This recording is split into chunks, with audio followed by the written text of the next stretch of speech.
An appliance in our homes that provides comfort and is very, very nice to have in the summertime are ceiling fans. Ceiling fans move air, and that feels good on our bodies.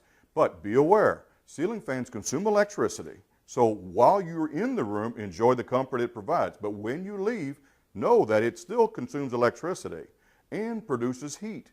So turn it off when you're not in the room to enjoy the comfort that ceiling fans provide.